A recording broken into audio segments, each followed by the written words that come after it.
जय हिंद साथियों, मैं रजनीश एक बार फिर से आपका स्वागत करता हूं आपके अपने YouTube चैनल ज्ञानदायिनी एजुकेशनल ट्रस्ट पे। तो हम लोग बच्चों साइंस की क्लास लेके चल रहे हैं और साइंस में बायोलॉजी हम लोग पढ़ रहे हैं। अभी तक हमारी 2 क्लासें हो चुकी हैं। कल मैं क्लास नहीं ले पाया था, थोड़ा सा फीवर था, ठीक है। तो आज से क्लासें प्रॉपर होंगी। हम लोग पिछली क्लासों में अपने टंग तक पढ़ लिए थे, जीभ के बारे में पढ़ लिए थे, ठीक है। जीभ के बारे में पढ़ लिए थे। तो आज हम लोग आगे पढ़ेंगे, जीभ से आगे पढ़ेंगे, ठीक है। हम लोग बक्कल कैविटी पढ़ रहे हैं, तो आज हम लोग पढ़ेंगे जो है, आज हम लोगों का पढ़ना है लिप्स।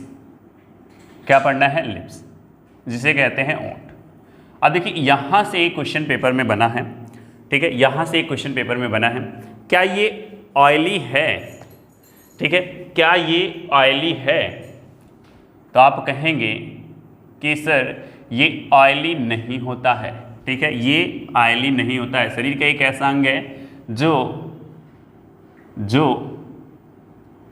तैलीय नहीं होता है, ठीक है। ये वाली बात आप लोगों को याद रखनी होगी, ये वाली बात आप लोग को रखनी होगी कि शरीर का कौन सा अंग तैलीय नहीं होता है। तो आपका आंसर हो जाएगा कि ओंठ। ओंठ जो है शरीर का ऐसा भाग है जो तैलीय नहीं होता है, ठीक है। आप किसी भी पेपर के लिए पढ़ रहे हो, बीएड के लिए पढ़ रहे हो, टेट के लिए पढ़ रहे हो, सीटेट के लिए पढ़ रहे हो, या किसी भी एग्ज़ाम के लिए पढ़ रहे हो, एसएससी हो गया, एनडीए हो गया, सीडीएस हो गया, ठीक है। आप किसी भी एग्ज़ाम के लिए अगर पढ़ रहे हैं तो आप लोगों के लिए क्या है, ये बेनिफिशियल है, ठीक है। यहाँ से आप लोग सारे क्वेश्चंस कर ले जाएंगे। और टेट सीटेट का पेपर जो होना था, ठीक है, ये लगभग दिसंबर में भी हो सकता है, दिसंबर में हो सकता है, क्योंकि संभावनाएं ऐसी बन रही हैं, ठीक है। अब देखिए दूसरा काम क्या होता है इसका, दूसरा काम क्या होता है, तो होता है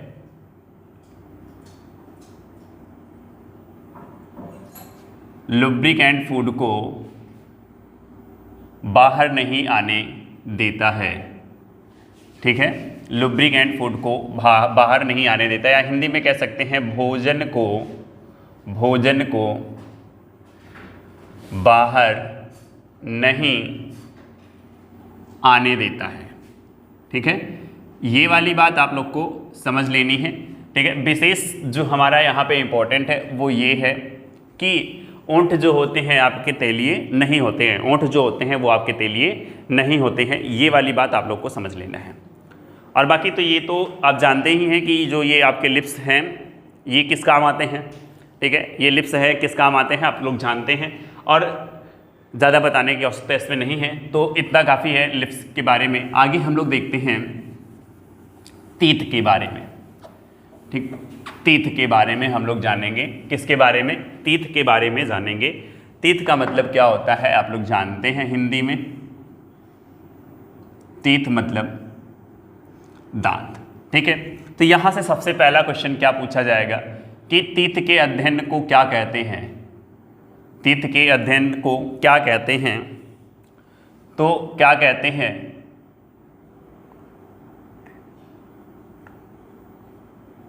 लॉजी, ठीक है। क्या कहते हैं? तो तीत के अध्ययन को कहते हैं ओडेंटोलॉजी, ठीक, ओडेंटोलॉजी। और इसके अध्ययन को इसका अध्ययन जो करता है उसे क्या कहते हैं?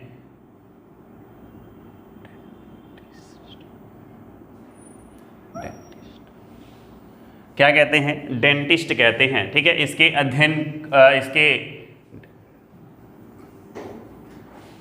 अध्ययन को करने वाले को क्या कहते हैं? इसका जो अध्ययन करता है उसे क्या कहते हैं? डेंटिस्ट कहते हैं। और जिसके अंतर्गत किया जाता है तो उसको कहते हैं ओडेंटोलॉजी, ठीक है। ओडेंटोलॉजी कहते हैं, ओडेंटोलॉजी कहते हैं। और जिसमें जो अध्ययन करता है उसे क्या कहते हैं? डेंटिस्ट कहते हैं। किसका बना होता है? तो कैल्शियम प्लस फास्फेट का बना होता है।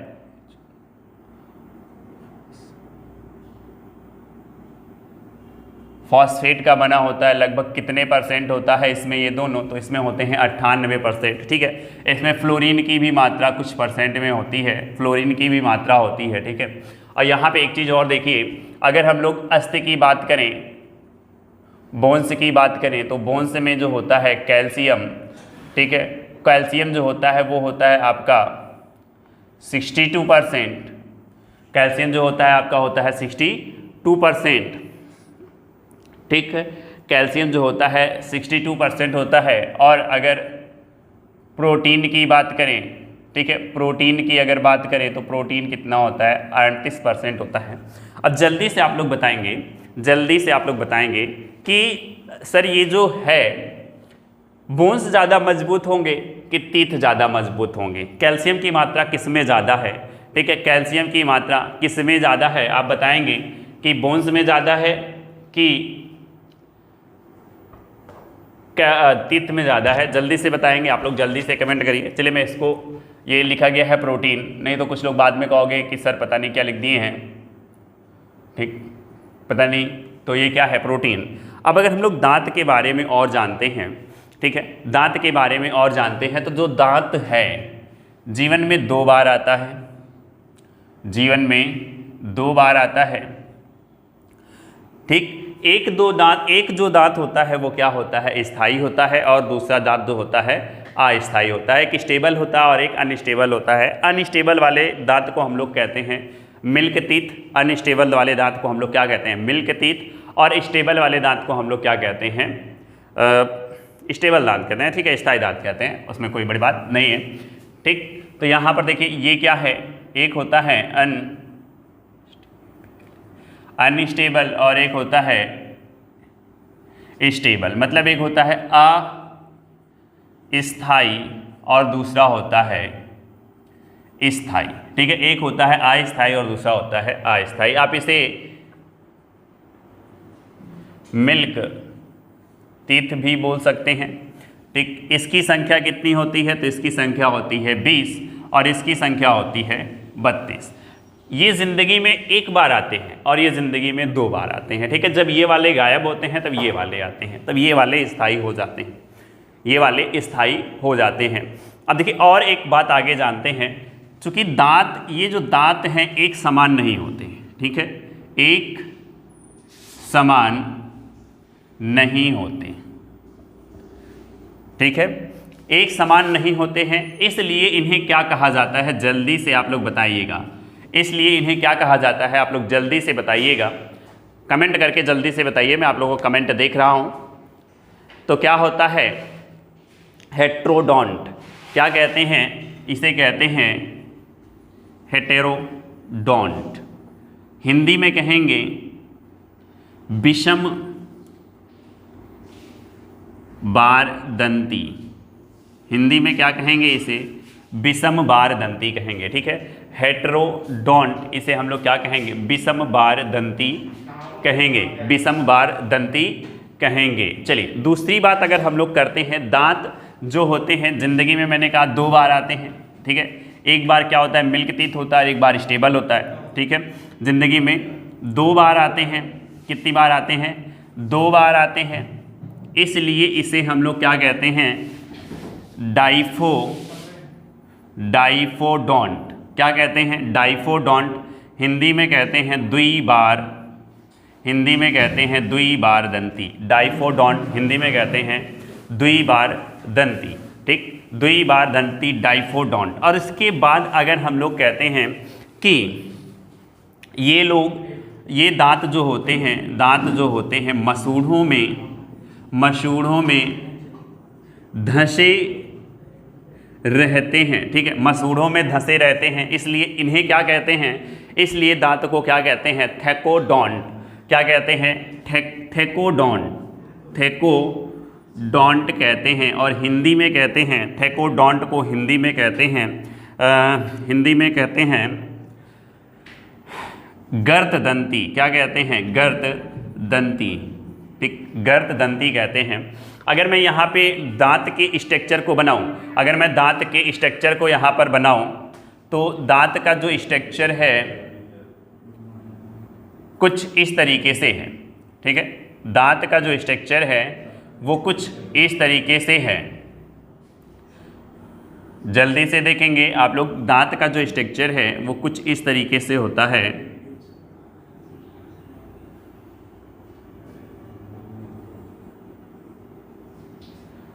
देखिए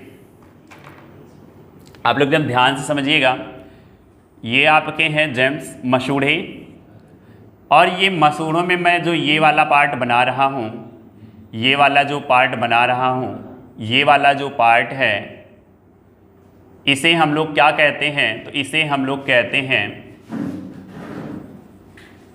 इसे हम लोग कहते हैं डेंटाइन। ठीक है, क्या कहते हैं? डेंटाइन। ये वाली बात आप लोगों को समझना है। इसे हम लोग क्या कहते हैं? डेंटाइन। ये क्या है? डेंटाइन। हिंदी में भी इसी को यही कहेंगे, हिंदी में भी इसको यही कहेंगे। ठीक है, डेंटाइन। और इसके ऊपर एक परत मैं बना रहा हूँ। ये थोड़ा सा इसका कलर जो होता है ये पीला होता है, थोड़ा सा कलर इसका क्या होता है? पीला होता है। इसके ऊपर जो मैं ये वाला स्ट्रक्चर बना रहा हूँ, ठीक है, इसे कहते हैं इनेमल। क्या कहते हैं? इनेमल। इनेमल बोलते हैं, हिंदी में इसे इनेमल बोलते हैं। और इनेमल क्या होता है? हमारे शरीर का सबसे मजबूत अंग होता है। इनेमल क्या होता है? हमारे शरीर का सबसे मजबूत अंग होता है।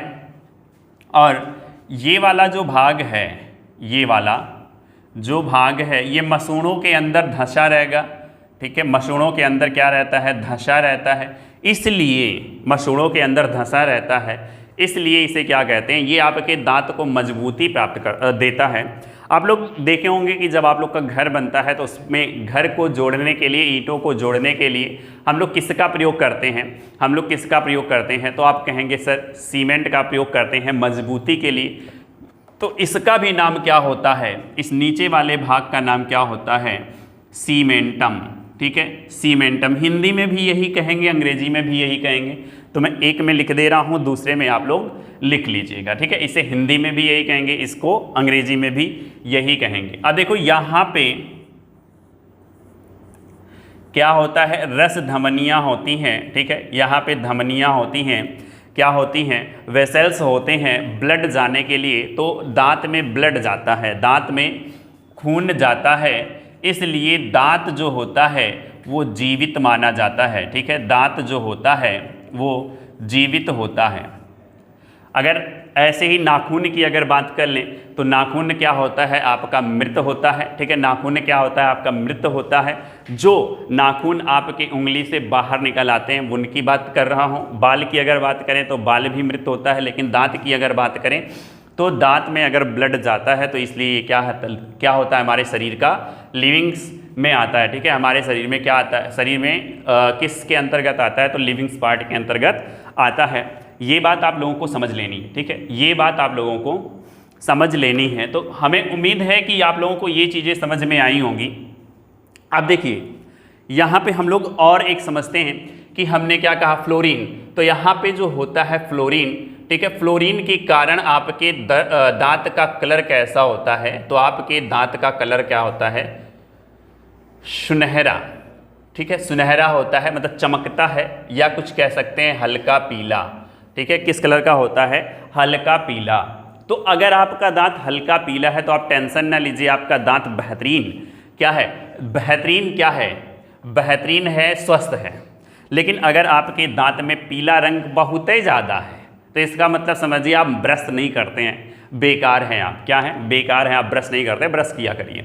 लेकिन अगर इसकी बात करें, जो फ्लोरीन की अगर इसकी बात करें, अगर फ्लोरीन की मात्रा, ठीक है, अगर फ्लोरीन की मात्रा आपके दांत में ppm है, कितना?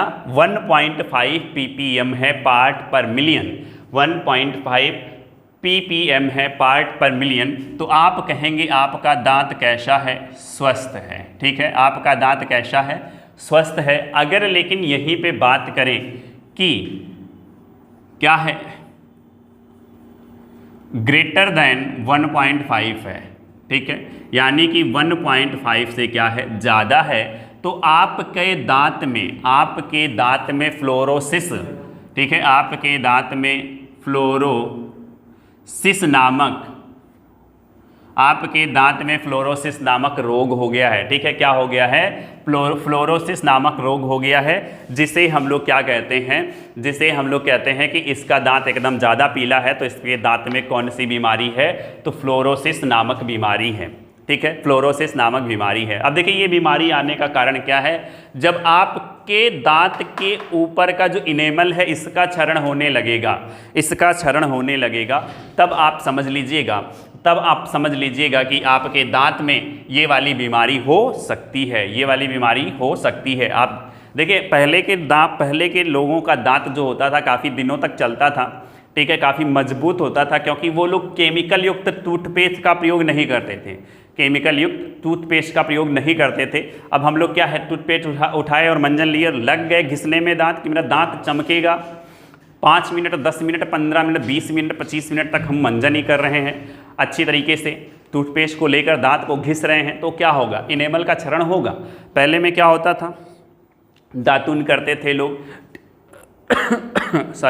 दातून करते थे अच्छी तरीके से, तो दांत उन लोगों का स्वस्थ रहता था, वो लोग दांत से कुछ भी खा सकते थे। आज के लोगों में मैंने देखा है 10-30 साल के हो गए, फिर वो चना नहीं चबा पाते हैं अच्छी तरीके से।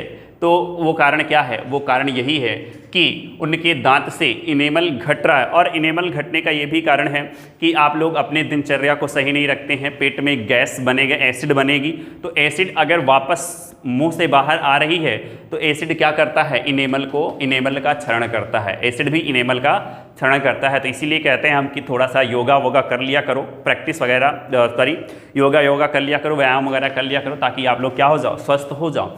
बात समझ में आपको यहाँ तक आ चुकी होगी। तो एक बार देखिए यहाँ से क्वेश्चन क्या बन के आएंगे, ठीक है। दांत के अध्ययन को क्या कहते हैं, ओडेंटोलॉजी। दांत के अध्ययन को क्या कहते हैं, ओडेंटोलॉजी कहते हैं, ठीक है। दांत के अध्ययन करने वाले को क्या कहते हैं, डेंटिस्ट कहते हैं। दांत का अध्ययन करने वाले को क्या कहते हैं, डेंटिस्ट कहते हैं। दांत में क्या क्या होता है, तो कैल्शियम फास्फेट और फ्लोरीन होता है। कैल्शियम फास्फेट कितना होता है, कैल्शियम प्लस फास्फेट कितना होता है, तो आप कहेंगे सर 98% होता है, ठीक है। फ्लोरीन की मात्रा कितना होगा तो दांत स्वस्थ होगा, तो 1.5 ppm होगा, तो कितना स्वस्थ होगा, ठीक है।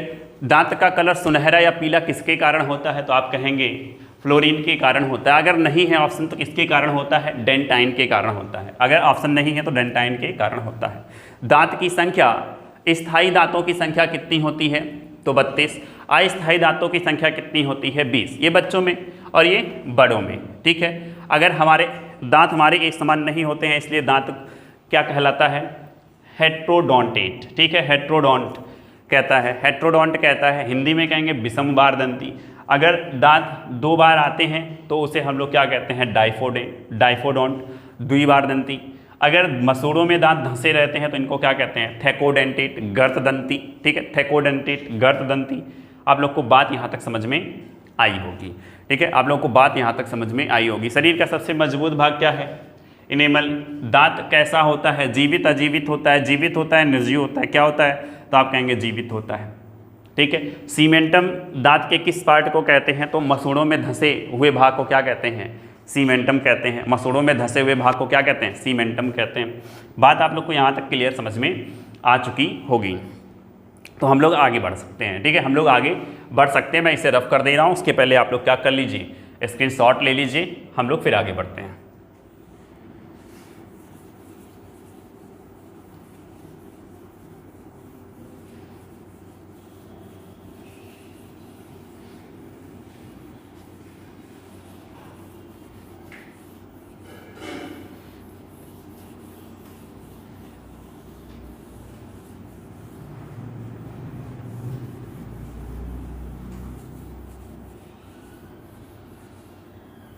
अब देखिए दांत अभी मैंने क्या बताया, विषम प्रकार के होते हैं, तो आप क्या कहेंगे इसे, थेकोडोंट। हिंदी में कहते हैं विषम बार दंती, ठीक है।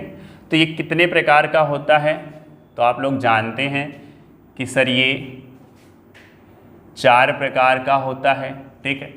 आप लोग से पूछा जाए दांत कितने प्रकार के होते हैं, तो आप लोग आंसर क्या देंगे, 3 प्रकार के होते हैं। कौन कौन से होते हैं, विषम बार दंती, द्विबार दंती और गर्ददंती, ठीक है।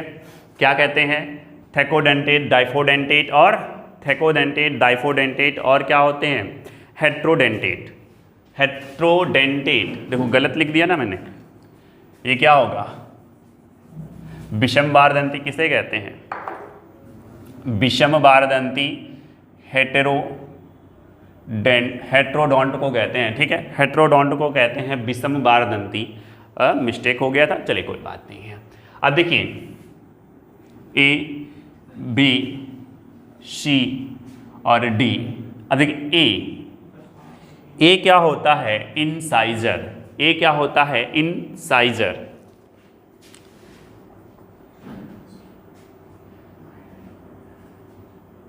ठीक है, क्या होता है? इंसाइजर।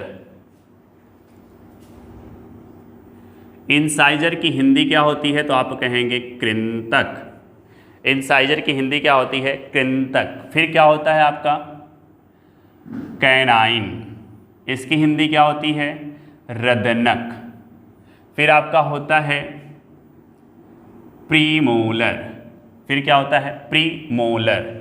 और जो प्रीमोलर होता है इसका नाम, इसे प्रीमोलर को प्रीमोलर ही हिंदी में भी कहते हैं, प्रीमोलर। फिर उसके बाद प्रीमोलर के बाद आपका हो जाता है, प्रीमोलर के बाद आपका हो जाता है मोलर। ठीक है, तो ये है दांत के प्रकार। देखिए दो दांत होते हैं, क्या होते हैं? 4 प्रकार के।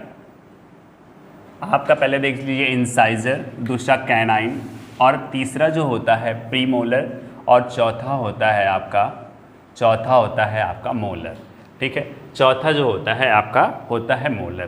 तो इन सारी चीज़ों को हम लोगों को जानना है। अब इनके काम क्या होते हैं, इनकी संख्या कितनी होती है, इन सभी चीज़ों को जानना है। जानवर में कितने, मतलब गाय में कितना होता है, एलिफेंट में कितना होता है, ये सब क्वेश्चन पूछे गए हैं। दांतों की संख्या कितनी होती है, कुत्ते में कितनी होती है, रैबिट में कितनी होती है, ये सभी के सभी क्वेश्चन आपके पेपर में आए हुए हैं। तो आज इन सभी क्वेश्चन के बारे में हम लोग और भी आगे देखते हैं। तो देखिए कृंतक। सबसे पहले कृंतक क्या है? तो कृंतक का काम क्या होता है? तो इसका काम होता है कटिंग ऑफ फूड। क्या होता है? Cutting of food. मतलब कटिंग ऑफ फूड मतलब भोजन को काटना। ठीक है, भोजन को काटना, कटिंग ऑफ फूड, भोजन को काटना। शेयरिंग ऑफ फूड होता है रदनक का। शेयरिंग ऑफ फूड होता है रदनक का। देखिए शेयरिंग का मतलब क्या होता है? शेयरिंग का मतलब क्या होता है? चीरना फाड़ना। ठीक है, शेयरिंग का मतलब क्या होता है? चीरना फाड़ना, यानी कि भोजन को चीरना फाड़ना, भोजन को चीरना फाड़ना। ठीक है, अब देखिए क्या होता है? प्रीमोलर का काम क्या होता है? Crushing of food. ठीक है, क्रशिंग ऑफ फूड क्या होता है? तो आप कहेंगे क्रशिंग ऑफ फूड नहीं होता है, होता है इसका मतलब chewing of food. Chewing of food मतलब क्या होता है? चबाना। क्या होता है? चबाना। ठीक है, इसका क्या होता है? Grind of food. क्या होता है? Grind of food. बात को एकदम ध्यान से देखिएगा, ये बातें आप लोग को समझनी है। ग्राइंड ऑफ फूड, ग्राइंड का हिंदी मतलब होता है, ग्राइंड का जो हिंदी मतलब होता है वो क्या होता है? जल्दी से आप लोग बताएंगे, ग्राइंड का मतलब क्या होता है? तो ग्राइंड का मतलब होता है पीसना। इनके काम के बारे में आप लोगों को मैंने बताया, पेपर में पूछा जाता है। ठीक है, पेपर में पूछा जाता है। इन सभी चीज़ों के बारे में हम लोगों को जानना है। ठीक है, इन सभी चीज़ों के बारे में हम लोगों को जानना है। देखिए क्या है? इंसाइजर, कैनाइन, प्रीमोलर, प्रीमोलर में हम पीएम लिख लें, और मोलर, और क्या होता है? मोलर। अब इनकी संख्या के बारे में हम लोगों को जानना है। देखिए जो इंसाइजर होता है ये 2 होता है, इंसाइजर जो होता है ये 2 होता है। ठीक, फिर इसके बाद ये होता है 1, प्रीमोलर 2 होता है, और ये होता है 3। अब आप लोग को समझना है कि ये 2, 3 क्या है। जैसे मैंने ये आपका बनाया, तो यहाँ पे देखिए, यहाँ पे देखते हैं इतने भाग को लेते हैं। देखिए जो दांत के भाग होते हैं इनको हम लोग कितने भाग में बांटते हैं? 4 भाग में। ये ऐसे करके ये आपका पूरा दांत का पार्ट हो गया। ठीक है, तो यहाँ पे देखो जो इंसाइजर होता है, यहाँ वाला ये आपका इंसाइजर 2, ठीक है, इंसाइजर 2, और यहाँ पे आपका होता है कैनाइन 1, यहाँ पे होता है कैनाइन 1, फिर आपका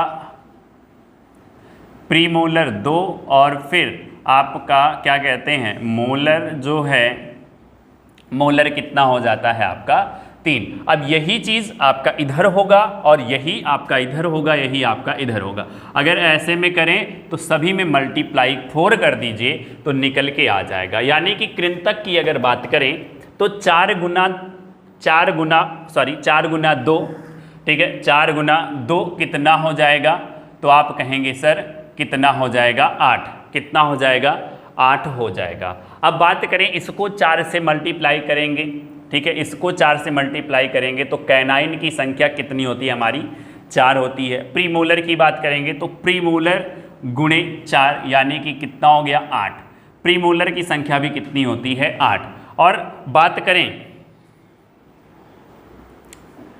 ठीक है, देखिए अब देखिए मोलर की बात अगर हम लोग करते हैं तो मोलर की बात करते हैं तो मोलर की जो बात करते हैं वो कितनी है 3 गुणे 4, 3 गुणे 4 बराबर कितना हो गया 4 तिहाई 12, ठीक, 4 तिहाई 12। अब टोटल जोड़ लीजिए कितना हो जाएगा 8 8 16 4 20 12 32, 20 12 32। अब देखिए ये हम लोग डेंटल फार्मूला की बात करें, ठीक, डेंटल फार्मूला की बात करें तो कितना होता है 2 1 2 3, 2 1 2 3 और फिर 2 1 2 3 मल्टीप्लाइड बाई 2 बराबर में कितना आ जाएगा 32, कितना आ जाएगा 32। अब देखिए बात कर लेते हैं बेबी की, ठीक है,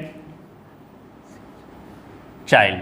अब देखिए चाइल्ड की बात करते हैं तो क्या हो गया 2 0 2 3 अपन 2 0। चाइल्ड की बात कर लेते हैं तो कितना होता है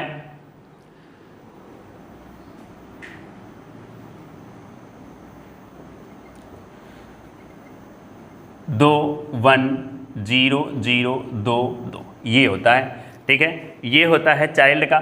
तो चाइल्ड में देखिए इसको मल्टीप्लाई करेंगे तो 20। अब क्वेश्चन क्या पूछा जाएगा यहाँ से, ये बच्चों में दांतों की संख्या 20, ये चीज़ नहीं पूछा जाएगा। पूछा जाएगा कि बच्चों में कौन सा दांत नहीं होता है, बच्चों में कौन सा दांत नहीं होता है। तो आपका आंसर क्या आ जाएगा, देखिए ये क्या है इंसाइजर, ये क्या है कैनाइन, ये क्या है प्रीमोलर और ये क्या है मोलर। तो आपका आंसर क्या आ जाएगा, तो आप कहेंगे कि सर प्रीमोलर देख रहे हैं यहाँ पे 0 0 है, तो आप कह देंगे कि सर बच्चों में दांतों की संख्या जो होती है वो तो 20 होती है, लेकिन इनमें क्या नहीं होता है, तो इनमें प्रीमोलर नहीं होता है, इनमें प्रीमोलर नहीं होता है। और दूसरा क्वेश्चन क्या पूछा जा सकता है कि दूसरा क्वेश्चन कि बच्चों में मोलर की संख्या कितनी होती है, बच्चों में मोलर की संख्या कितनी होती है। तो आप लोग कहेंगे कि सर बच्चों में मोलर की संख्या 8 होती है, बच्चों में मोलर की संख्या 8 होती है, ठीक। अब चलिए एलिफेंट के बारे में देख लेते हैं, एलिफेंट में दांत की संख्या कितनी होती है, एलिफेंट में दांत की संख्या कितनी होती है। हाथी में देखते हैं तो हाथी में दांत की संख्या कितनी होती है, जल्दी से हम लोग जान लेते हैं। इंसाइजर, कैनाइन, प्रीमोलर और मोलर। देखिए इंसाइजर जो होता है 1, कैनाइन जो होता है 0, प्रीमोलर 3 और मोलर 3।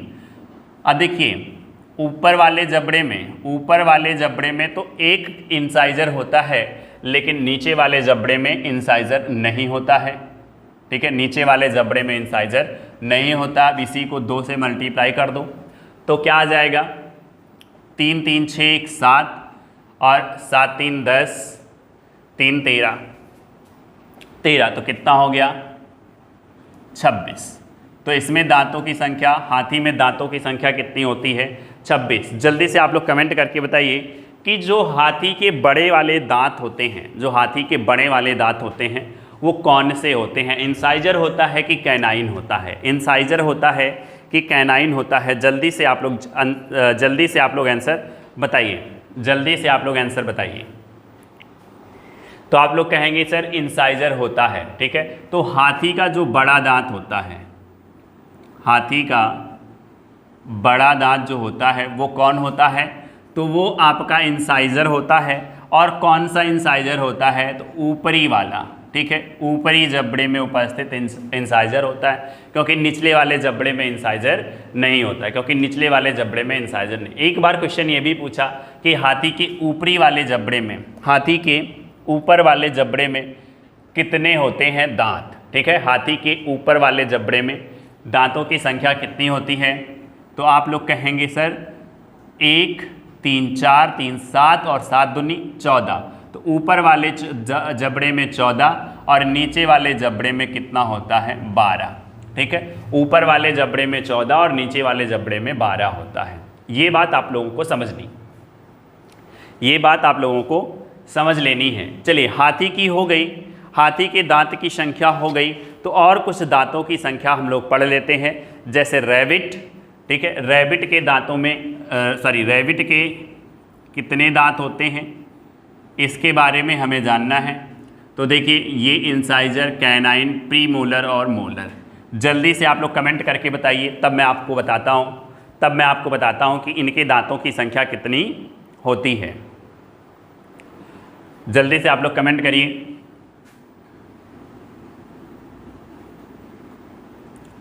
जल्दी से आप लोग कमेंट करिए, दांतों की संख्या कितनी होती है। अब तो मैंने लिख दिया, तो आप लोग बता ही सकते हैं, तो जल्दी से बताएंगे, ठीक है, जल्दी से बताएंगे। तो कितना होता है? 2 3 3, 1 2 2, सॉरी यहाँ पे 2। अब देखिए, इसको मल्टीप्लाई कर दो भाई, इसको मल्टीप्लाई करोगे तो कितना हो जाएगा? देखिए, मुझे मैथ वैथ आती नहीं है, गुणा भाग जल्दी सही से करिएगा, ठीक। 3 3 6, 6 2 8, 2 10, 4 14 और 2, तो कितने हो जाएंगे? 28, ठीक है। दांतों की संख्या, रैबिट में दांतों की संख्या कितनी होती है? 28। ऊपर वाले जबड़े में कितना होता है? 16 और नीचे वाले जबड़े में कितना होता है? तो 12। नीचे वाले जबड़े में कितना होता है? तो 12। ये बात आप लोगों को समझ लेनी है, ठीक है, ये बात आप लोगों को समझ लेनी है। और आप लोगों को मैं और बता दूं काऊ के बारे में, ठीक है। काऊ के दांतों की संख्या जो होती है 32 ही होती है। गाय में जो दांतों की संख्या होती है वो 32 होती है। तो आप लोग समझ रहे होंगे, वही फार्मूला जो आप में है वही लगेगा। नहीं, यहाँ पर दांतों की संख्या अलग अलग, दांतों की संख्या अलग अलग होती है। तो क्या होती है?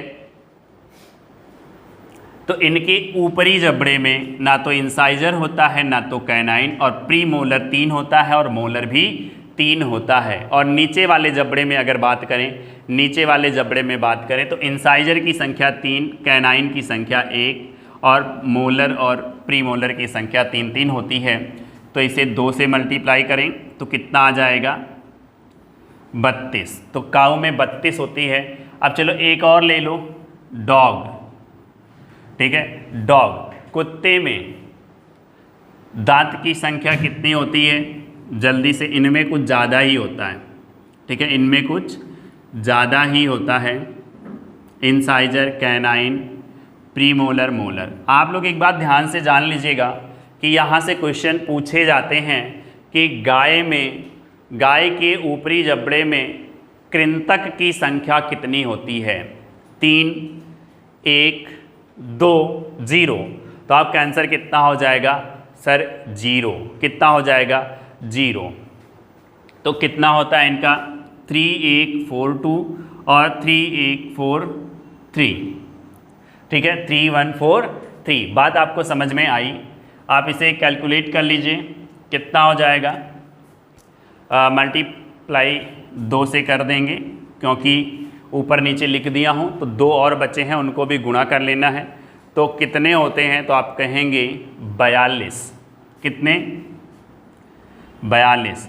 क्वेश्चन यहाँ से काफ़ी बेहतरीन बनते हैं, ठीक है, काफ़ी क्वेश्चन यहाँ से बेहतरीन बनते हैं। तो इस बात को आप लोगों को समझनी है कि पूछ लेगा ये तो अपना है, ये तो अपना है भाई, ये तो अपना है, ये तो आप लोगों को पता ही था पहले से, और ये भी आप लोगों में से कुछ को पता रहा होगा, और जिसको नहीं पता है वो सारी चीज़ें आप लोग यहाँ पे कर लेंगे, वो सारी चीज़ें यहाँ पे आप लोग कर लेंगे, ठीक है, ताकि आप लोग को मज़ा आए। पेपर में अगर क्वेश्चन पूछता है कि मोलर का काम क्या है, तो आप कहेंगे मोलर का जो काम है वो क्या है, ग्राइंड करना है, फूड को ग्राइंड करना है, पीसना है, ठीक है, भोजन को पीसना है। बात ये आप लोगों को समझनी है, बात ये आप लोगों को समझनी है। तो हमने बक्कल कैविटी में ओंठ के बारे में पढ़ लिया, लिप्स के बारे में पढ़ लिया, टंग के बारे में पढ़ लिया और टीथ के बारे में डिटेल में पूरी तरीके से पढ़ लिया। अब हम लोगों की बक्कल कैविटी की कहानी ख़त्म होती है। अब हम लोग पढ़ेंगे नेक्स्ट ईसोफेगस। ईसोफेगस ग्रास नली। जल्दी से आप लोग इसका स्क्रीनशॉट ले लीजिए, इसका स्क्रीनशॉट जल्दी से ले लीजिए। अब हम लोग पढ़ेंगे ईसोफेगस।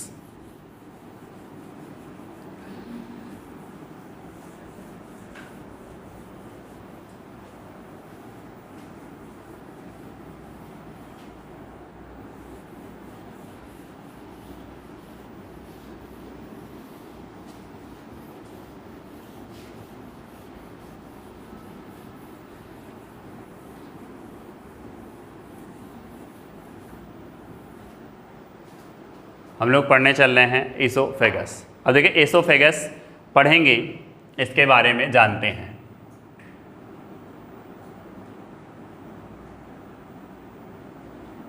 ईसोफेगस हिंदी में कहते हैं ग्रास नली, ठीक है, हिंदी में कहते हैं ग्रास नली। यहाँ पर देखिए मैं बना रहा हूँ,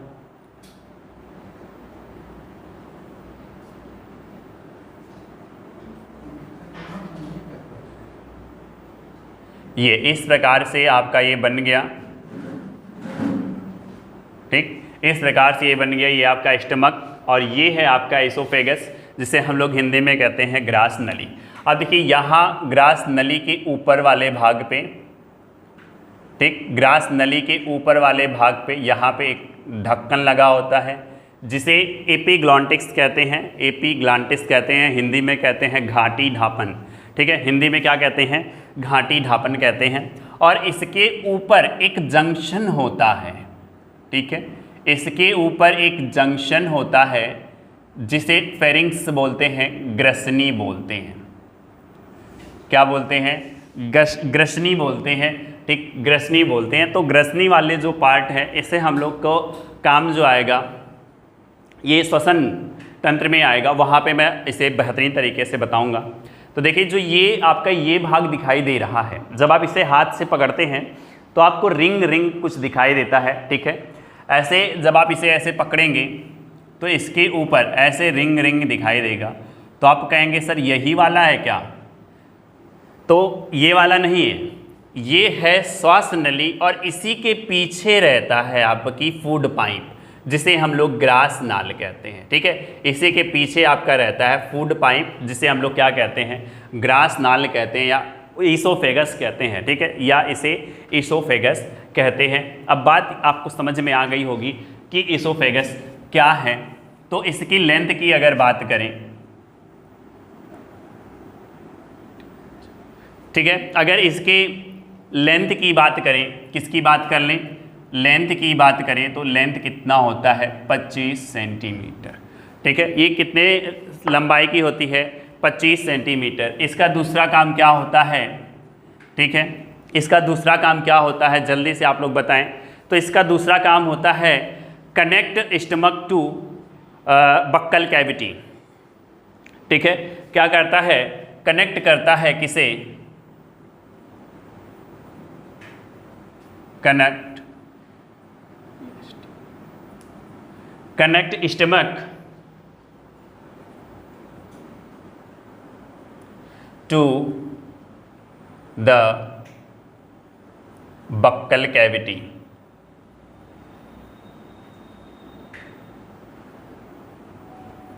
ठीक, क्या करता है, हिंदी में अमाशय, अमाशय को मुख गुहा से जोड़ता है, अमाशय को मुख गुहा से जोड़ता है। अमाशय को क्या करता है, तो अमाशय को मुख गुहा से जोड़ता है, ठीक, आपको बात समझ में आई। होगी। तो ये क्या करता है, इसका दूसरा काम क्या है, ठीक है, इसमें एक मोशन होता है, इसमें एक मोशन होता है जिसे आप लोग कहते हैं पेरिसिस्टेलिसिस मोशन।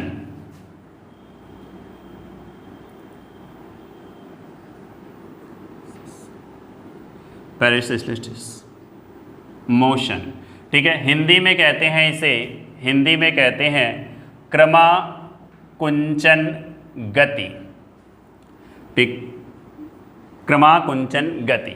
क्रमाकुंचन गति क्या होती है, क्रमाकुंचन गति क्या होती है, इस बात को आप लोगों को समझना है। तो आप लोगों ने एक मूवी देखी होगी एनाकोंडा, ठीक है, अगर नहीं देखी है तो देख लेना।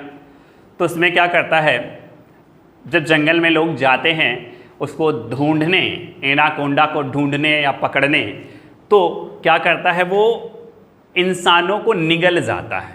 तो इंसानों को जब वो निगलता है तो किस प्रकार से निगलता है, जैसे जब उसने अपने मुख में इंसान को पकड़ा तो क्या करता है, तो क्या करता है कि वो अपने मुख को ऐसे आगे दबाता है और पीछे फुलाता है, फिर एक बार फिर से आगे फुलाता है, फिर पीछे फुलाता है। तो ये वाली जो प्रक्रिया हो रही है, ठीक है, ये वाली प्रक्रिया जो हो रही है, यहाँ पे देखिए, ये वाली प्रक्रिया जो हो रही है, इसी वाली गति को हम लोग क्या कहते हैं, क्रमाकुंचन बोलते हैं। इसी वाली प्रक्रिया को हम लोग क्या बोलते हैं, क्रमाकुंचन बोलते हैं। तो आप लोगों को समझ में आया होगा। और इस वाली नली से, ठीक है, इनकी सतहों से एक श्लेष्म निकलता है, इनकी सतह से एक श्लेष्म निकलता है जो खाने को गले में चिपकने नहीं देता है, जो खाने को गले में चिपकने नहीं देता है, ठीक है, जो खाने को गले में क्या नहीं होने देता, चिपकने नहीं देता, जिससे खाना क्या हो जाता है, आसानी से अंदर चला जाता है, आसानी से अंदर चला जाता है। ये बात आप लोग को समझ में आ चुकी होगी, ठीक। तो ये क्या करता है, भोजन को क्या करता है, भोजन को शरीर अमाशय तक पहुंचाता है। तो किस क्रिया के द्वारा पहुंचाता है, तो आप कहेंगे क्रमाकुंचन की क्रिया द्वारा, ठीक है, क्रमाकुंचन की क्रिया द्वारा। बात आपको समझ लेनी है यहाँ तक। अगर आप लोग बात यहाँ तक समझ लिए हैं तो हम लोग थोड़ा सा आगे बढ़ लेते हैं। तो अब मैंने बात किसकी की थी, मैंने बात की जो ये ढक्कन लगा हुआ है इसको क्या कहते हैं, तो इसे कहते हैं एपीग्लॉटिस, ठीक है, इसे क्या कहते हैं, एपीग्लॉटिस। हिंदी में कहते हैं घाटी ढापन, हिंदी में क्या बोल देते हैं, इसे घाटी ढापन बोल देते हैं। हिंदी में इसे क्या बोल देते हैं, तो हिंदी में इसे बोल देते हैं घाटी ढापन। तो एपीग्लॉटिस का काम क्या होता है, तो जब हम खाना खाते हैं, एकदम ध्यान से सुनिएगा, जब हम खाना खाते हैं तो सांस नली को बंद करना, और जब खाना खा के जब सांस लेते हैं, ठीक है, जब सांस लेते हैं तो क्या होता है, भोजन नली को यानी कि ग्रास नली को बंद करना। तो इसका इतना ही काम है। तो ये काफ़ी अच्छा काम करता है। अगर ये ऐसा ना करें तो क्या होगा, आपका खाना जो है आपके सांस नली में चला जाएगा। तो ये क्या होता है, प्लेट लाइक स्ट्रक्चर होता है, प्लेट नुमा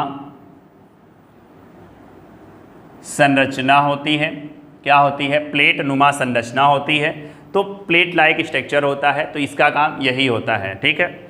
अभी देखिए मैंने क्या बताया, ये ग्रसनी जो है ये एक जंक्शन का काम करती है, नाक का, मुख का, कान का, आँख का, सभी का कनेक्शन कहाँ पे करती है, तो ये ग्रसनी सभी का कनेक्शन एक जगह पे करती है। इसीलिए तो जब आप लोग आँख की दवा आँख में डालते हैं, कान की दवा कान में डालते हैं, नाक की दवा नाक में डालते हैं, या मुख की दवा मुख में डालते हैं, तो सभी के जो स्वाद होते हैं, सभी के जो टेस्ट होते हैं, वो आपको मुख में आके तुरंत पता चल जाता है। इसका मतलब क्या है, सभी के सभी क्या हैं, सभी क्या हैं, इस ग्रसनी में आते हैं। कीप नुमा स्ट्रक्चर होता है जो कि ग्रास नाल को बक्कल कैविटी से जोड़ता है, और ग्रास नाल क्या करता है, वो बक्कल कैविटी को स्टमक से जोड़ता है। बात आपको यहाँ तक समझ में आई होगी, ठीक है, बात आप लोग को यहाँ तक समझ में आई होगी। अगर बात आप लोग को यहाँ तक समझ में आई है तो वीडियो को एक बार लाइक कर दीजिए, शेयर कर दीजिए, अगर चैनल पे नए हैं